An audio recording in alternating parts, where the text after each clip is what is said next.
خواتین اسلام،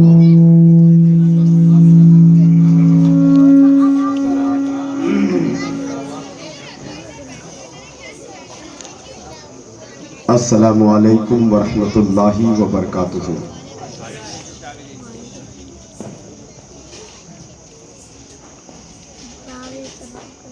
حضرات محترم، ہر سال محفل میلاد مصطفیٰ کا انعقاد کیا گیا ہے۔ ہر سال آپ ایک نہ ایک نئے خطیب کو سماعت کرتے ہیں،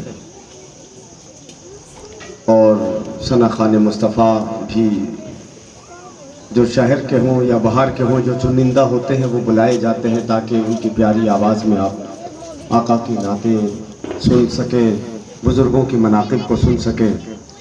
تو اس مرتبہ ایسے ثنا خواں کو بلایا گیا ہے کہ ثنا خوانی کا جن کا رشتہ کہتے ہیں نا باپ دادا سے چلا آ رہا ہے، ایک نام شہر بھاگلپور سے ابھرنے والا جو پورے ہندوستان میں اپنی پہچان اور اپنی شناخت بنا لیا، جس نے بڑے کم مدت میں اس آواز کو پورا ہندوستان حضرت فرقان بسمل بھاگلپوری کے نام سے جانتا ہے۔ جتنے اہل محبت ہیں، جو لوگ جلسوں میں شریک ہوتے ہیں، بہت اچھی طرح سے جانتے ہیں کہ جب وہ کلام پڑھا کرتے تھے نا تو شاید کسی ایسی آنکھ ہو جس کی آنکھ میں آنسو نہ ہو۔ آواز میں اللہ نے وہ درد عطا کیا تھا، وہ کیفیت تھی کہ سننے والا آقا کی محبت میں اشکبار ہو جایا کرتا تھا۔ انہی کا بیٹا نور العین جامی بسمل کی شکل میں منبر شریف پہ موجود ہے، اور یہ آپ اچھی طرح سے جانتے ہیں کہ باپ کا گن بیٹے میں دیکھنے کو ملتا ہے۔ اللہ کا شکر ہے کہ جیسے وہ سادہ مزاج تھے، نہ کوئی چمک دمک، بڑے سادے انداز میں پورے ہندوستان کا انہوں نے سفر کیا، لیکن بہت سادے انداز میں، اور آقا کے نعت سنا کے لوگوں کو دیوانے مصطفیٰ بنا دیا کرتے تھے۔ تو آج الحمدللہ ان کا شہزادہ یہاں موجود ہے جو اپنے باپ کے نقش قدم پہ چل رہا ہے۔ لباس میں تو سادگی ہے، لیکن پڑھنے میں آقا کی محبت ضرور نظر آتی ہے۔ اور آج کے خطیب، مہمان خطیب، جنہوں نے کم مدت میں ساؤتھ افریقہ کا بھی دورہ کیا، خطابت اور امامت کے فرائض انجام دیے، اور پھر انہیں بھاگلپور کی سرزمین نے پسند کیا، آج وہ اس سرزمین پہ خدمت اسلام فرما رہے ہیں، یعنی میری مراد خطیب اہل سنت حضرت علامہ مولانا مکرم شاہین صاحب قبلہ۔ جب بیان فرماتے ہیں تو ایسا لگتا ہے کہ ایک ایک لفظ جو ہے دل میں گھر کرتا چلا جا رہا ہے۔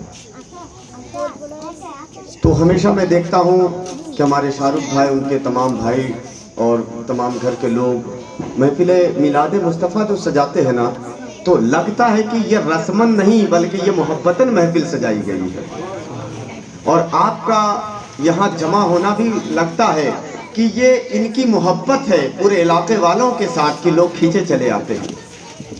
اور ایک بات اور بڑھ کے کہہ دوں کہ ان کے ساتھ اگر کسی کی کم بھی ہو تو جن کی محفل سجی ہے وہ مدینے والے آقا سے تو سب کو محبت ہے، ان کی محبت میں سب لوگ کھینچے چلے آتے ہیں۔ حضرات، بعد نماز مغرب امام صاحب قبلہ نے تلاوت کے بعد کئی کلام آپ کو سنایا، تو مجھے حکم ہوا ہے کہ آج سب کی اعلانسری بھی کرنی ہے، نعت بھی سنانی ہے، آقا کی بات بھی کرنی ہے۔ تو حقیقت میں آپ کو بیان کر دوں کہ میرے اندر تو کچھ نہیں ہے، میں کیا آقا کی ثنا بیان کروں، میں کیا اس ذات بابرکات کا تذکرہ کروں کہ جن کی ایک ایک ادا کا بیان اللہ نے قرآن میں فرمایا ہے، جن کی ایک ایک ادا کا بیان اللہ نے قرآن میں فرمایا ہے۔ لیکن ہاں اتنا ضرور ہے، میں تو کچھ نہیں ہوں، لیکن اس بارگاہ میں اپنی پیشانی کو خم کرتا ہوں، ادباً محبتاً، جس دربار سے شہنشاہی عطا ہوتی ہے، یعنی وہ دربار دربار شہباز محمد ہے۔ اس دربار میں اپنے پلکوں سے جھاڑو لگانے کا موقع ملتا ہے، کہ جس دربار میں جو آتا ہے ادب سے جھک جاتا ہے تو اللہ اسے وقت کا شہنشاہ بنا دیتا ہے.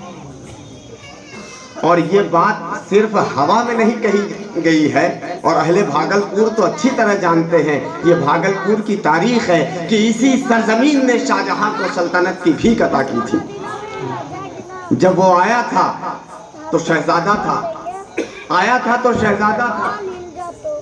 شاہجہاں کی ماں اپنے داماد کو جو ہے شہنشاہ بنانا چاہتی تھی. وہ وہاں سے آیا التجاؤں کے ساتھ، دل کی مرادوں کے ساتھ سلطان العارفین کی بارگاہ میں. آپ اپنے درسگاہ میں تشریف فرما تھے. آیا، کہا حضور میری ماں داماد کو بادشاہ بنانا چاہتی ہے، آپ دعا فرماتے کہ اللہ مجھے بادشاہ بنا دے. تو بادشاہوں والا لباس جو ہوتا ہے وہ زمین سے لیٹتا ہوا ہوتا ہے. آپ نے فرمایا کہ تیرا لباس شریعت کے خلاف ہے، تو کرسی پر بیٹھے گا حکومت کی تو پھر رعایا کا کیا حال ہوگا. تو اسی وقت اس نے اپنے لباس کو پھاڑنا شروع کیا. پھاڑ کے پھینکنا ہی چاہتا تھا کہ آپ نے فرمایا رک، یہ کپڑا مدرسے کے بچوں کو دے دے، وہ اس کی ٹوپی بنا کر پہنے کہ اللہ اس کے بدلے تجھے تاج عطا کرے گا. اب یہاں سے ذرا مسکرا کے سبحان اللہ کہتے چلے، کیونکہ اس دربار کی بات ہو رہی ہے جو دربار اللہ نے ہمیں عطا کیا ہے. ہمیں اس شہر میں یاد کرنا ہے. میں اپنا سبق یاد کر رہا ہوں. کہاں سبق کتاب کے ورق پر ہوتا ہے تو تم کیسے یاد کر رہے ہو ادھر. کہاں حضور اوروں کا سبق کتاب کے ورق پر ہوتا ہے، شہباز محمد کا سبق سورج کے طبق پر ہے. استاد نے سبق جب اپنی نگاہ اٹھائی تو دیکھا، بے ہوش ہو گئے کہ جو سبق انہوں نے کتاب کے ورق پر پڑھایا تھا وہی سبق سورج کے طبق پہ نظر آ رہا ہے. اس سرکار کا تذکرہ ہو رہا ہے. اس دربار میں ہم رہتے ہیں جہاں سانس لیتے ہیں. قسم خدا کی بہت ساری بلائیں آتی ہیں، گزر جایا کرتی، ہمیں پتہ بھی نہیں چلتا. تو جواب بھی تو ویسا ہی ہونا چاہیے. جواب جس کو سلام کیا گیا، سلام کرنے والے کو لگنا چاہیے کہ مجھے جو ہے جواب عنایت ہوئی ہے.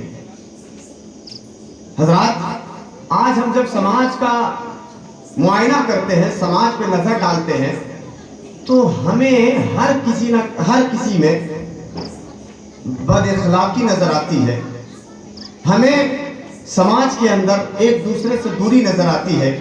ہمیں نہ تو بھائی بھائی میں محبت نظر آتی ہے، نہ تو پڑوسی پڑوسی میں محبت ہے، نہ تو رشتہ دار میں محبت ہے، نہ تو علاقے والے میں محبت ہے. آپ غور کرتے چلیں، اگر میری بات غلط ہو تو آپ ٹوک سکتے ہیں. میں کوئی ایسی بات نہیں کروں گا کہ جو آپ کے سمجھ سے باہر چلی جائے. اور یہ بات وہ ہے جو ہم روز دیکھتے ہیں لیکن ہم سمجھ نہیں پاتے ہیں کیونکہ ہمارا ذہن اس طرف نہیں جاتا. حضرات، یہ جو دوریاں ہمارے اندر پیدا ہو رہی ہے، اس کی وجہ کیا ہے، اس کے پیچھے راز کیا ہے، ریزن کیا ہے. اور ہم ارے بھائی، وہ لوگ جن کا نہ کوئی دین ہے نہ دھرم ہے، اگر ان میں یہ باتیں نظر آئے تو بات سمجھ میں آتا ہے کہ اس کا کوئی رہبر نہیں، اس کا کوئی لیڈر نہیں ہے. لیکن ہم اس نبی کا کلمہ پڑھنے والے ہیں، ہم اس نبی کی امتی کہلانے والے ہیں کہ وہ نبی جب دنیا میں تشریف، اس نبی کے آنے سے پہلے زمانے کا حال یہ تھا کہ ایک قبیلہ دوسرے قبیلے سے لڑتا تھا تو وہ لڑائیاں 1-2 مہینے یا 1-2 سال نہیں بلکہ صدیوں وہ لڑائیاں چلا کرتی تھی. وہ اس قبیلے والے کو مارتا، وہ اس کو مارتا، وہ اس کو مارتا، وہ اس کو مارتا، یعنی یہ سلسلہ قائم رہتا، چلا کرتا. پیڑھی در پیڑھی لڑائیاں جو ہے بڑھتی رہتی. لیکن جب مدینے والے آقا تشریف لائے تو کہا کہ تم لڑنے کے لیے پیدا نہیں کیے گئے ہو، تم تو ایک دوسرے کی مدد کے لیے پیدا کیے گئے ہو، تم ایک دوسرے سے محبت کے لیے پیدا کیے گئے ہو. آج ہم اسی نبی کا کلمہ پڑھنے والے ہیں. میرے بھائی، آئیے ذرا دیکھیں کہ جب میرے آقا جناب محمد رسول اللہ صلی اللہ علیہ وسلم ہجرت فرما کر مدینہ شریف تشریف لے جاتے ہیں تو آپ کے ساتھ کچھ مہاجر بھی ہوتے ہیں جو مکہ سے مدینہ جاتے ہیں. تو آپ فرماتے ہیں مدینے والوں سے، یعنی مدینے والے کو انصار کہا جاتا ہے، جنہوں نے ہجرت کیا ان کو مہاجر کہا جاتا ہے.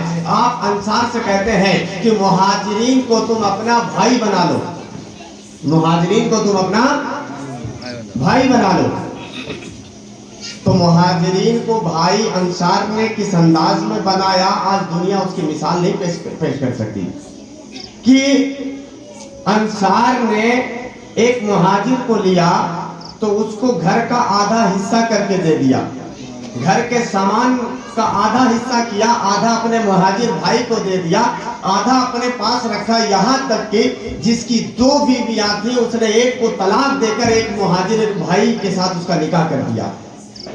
محبت کی ایسی مثال کون پیش کر سکتا ہے؟ بھائی نہ خون کا رشتہ ہے نہ تو کوئی اور رشتہ داری ہے، بس پیارے آقا نے فرما دیا ہے کہ تم اسے اپنا بھائی بنا لو۔ تو ایسی مثال انصار نے پیش کی ہے، وہ صحابہ کرام نے ایسی محبت کی مثال پیش کی ہے کہ آج زمانہ اس کا مثال پیش نہیں کر سکتے ہیں، کہ جب وہ اپنے ایک دوسرے بھائی کو، کلمہ گو کو اپنا بھائی بناتے ہیں تو ہر چیز میں حصہ آدھا کر کے دیتے ہیں۔ آج ہمارے گھر کا یہ عالم ہے، اپنا سگا بھائی ہے، خون کا ایک خون رگوں میں دوڑ رہا ہے، لیکن ہم چاہتے ہیں کہ ایک اینٹ ہمارا زیادہ ہو جائے، ایک اینٹ ہمارا زیادہ ہو جائے، یہ حصہ ہمارا ہو۔ آج بڑے یہ سوچتے ہیں کہ اگر ہم سلام کر دیں گے تو میرے اسٹیٹس میں کوئی کمی آ جائے گی، میرا رتبہ گھٹ جائے گا، میرے رتبے میں کمی آ جائے گی۔ میں کہوں گا اگر ایسی بات ہوتی تو پیارے آقا نے چھوٹوں کو سلام کر کے اس کو عزت کیوں عطا فرمائی ہے؟ یہ تو غلط فہمی ہے، یہ تو شیطانی وسوسے ہیں جو آپ کے نفس کو موٹا کر رہا ہے۔ یہ شیطان آپ کے نفس کو موٹا کرنا چاہتا ہے، آپ کو سنت مصطفیٰ سے دور کرنا چاہتا ہے، آپ کے اندر ایک عقل پیدا کرنا چاہتا ہے، آپ کے دل کے اندر ایک غرور پیدا کرنا چاہتا ہے۔ جب انسان کے اندر عقل آ جائے، جب انسان کے اندر غرور آ جائے تو وہ عقل اور غرور عبادت کو تباہ و برباد کر دیتے ہیں۔ حضرات، پیارے آقا صلی اللہ علیہ وسلم نے ارشاد فرمایا کہ اے لوگوں، سلام کو عام کرو، اس سے محبت میں اضافہ ہوتا ہے۔ سلام کو عام کرو، اس سے محبت میں اضافہ ہوتا ہے۔ یہ ایک عمل ہے۔ میں یہ کہہ رہا تھا نا کہ آج ہمارے دل سے آپ کی محبت، آپ کے دل سے میری محبت، محلے ٹولے میں جتنے تمہیں بزرگ نظر آئے سب کو سلام کرو، سارے بھائیوں کو سلام کرو، تو یقیناً جو بچہ دوسرے کی تعظیم کرنا سیکھ جائے گا تو پھر اپنے باپ کا گستاخ کیسے ہو سکتا ہے؟ اپنے باپ کا گستاخ کیسے ہو سکتا ہے؟ عزیزان ملت اسلامیہ، آج اگر آپ چاہتے ہیں کہ آپ کا بچہ آپ کی تعظیم کرے، آپ کی عزت کرے، تو سب سے پہلے اسے دوسرے کی عزت کرنا سکھائے، اسے دوسرے کی تعظیم کرنا سکھائے۔ آج تو معاملہ یہ ہوتا ہے کہ آج ہم خود اپنے بچے کے پیٹھ پر ہاتھ دھر دیتے ہیں کہ جا اسے گالی بک کر آ، جا اس سے لڑائی کر کے آ۔ میں کہوں گا کہ اگر وہ اپنے سے بڑے سے بدتمیزی کرنا سیکھ جائے گا تو پھر وہ آپ سے بھی دور نہیں ہے کہ وہ بدتمیزی کرنا شروع کر دے، وہ دن دور نہیں ہے۔ اور اچھا بچہ سیکھے گا کیسے؟ آپ بچے کو کہیں گے کہ تم مجھے سلام کرو، تم مجھے سلام کرو۔ ارے بھائی، اگر کوئی بات کسی سے آپ کہتے رہیں گے تو وہ چڑچڑاہٹ پیدا ہو جاتی ہے اس بات میں۔ وہ کہے گا کیا یار بار بار کہتے ہیں سلام کرو سلام کرو۔ تو اس کا طریقہ کیا ہے جو بچہ آپ کا سلام کرنا سیکھ جائے؟ تو آپ بڑے ہیں نا، اللہ تبارک و تعالیٰ نے آپ کو اس کا گارجن بنایا ہے، آپ اس کی تربیت کے مالک ہیں، آپ اس کی تربیت کریں گے نا، تو اس کا سب سے آسان طریقہ یہ ہے کہ آپ بچے کی کم عمری سے ہی اس کو سلام کرنا شروع کر دیں۔ بیٹا السلام علیکم، جب بھی باہر جائے آئے کہے بیٹا السلام علیکم، السلام علیکم۔ تو اس کو تو سب سے پہلے سلام یاد کرا دیں آپ، وہ جانے گا کہ یہ سلام کوئی اہمیت والی چیز ہے، کہ جب میرا ابا دیکھتا ہے تو مجھے سلام کرتا ہے، وہ جواب دے گا۔ لیکن جیسے جیسے وہ ہوش مند ہوگا وہ سمجھے گا کہ ابا ہو کر کے مجھے یہ سلام کرتے ہیں، پھر وہ کوشش کرنے لگے گا نہیں ابا سے پہلے ہم سلام کریں گے، ابا سے پہلے ہم سلام کریں گے۔ جب وہ آپ کو سلام کرنے لگے گا تو اس کے دل میں ایک محبت پیدا ہوگی، آپ کی ایک تعظیم پیدا ہوگی، وہ آپ کی عزت بھی کرنے لگے گا، تعظیم بھی کرنے لگے گا۔ پھر محلے کے کسی بڑے کو دیکھے گا، اس کو بھی سلام کرے گا، تو پھر بتائیے کہ آپ کے ایک عمل نے اسے کتنا نیک بنا دیا۔ وہ آپ کو سلام کرے گا، آپ کا دل بڑا ہوگا، آپ کے دل سے اپنے بیٹے کے لیے دعا نکلے گی۔ محلے کے بڑوں کو سلام کرے گا، محلے کے لوگوں کا دل بڑا ہوگا، اس کے دل سے اس کے لیے دعا نکلے گی۔ بتائیے جب پورے علاقے کی دعا ایک بچے کے ساتھ ہو جائے تو پھر اس بچے کو کامیابی سے کون روک سکتا ہے؟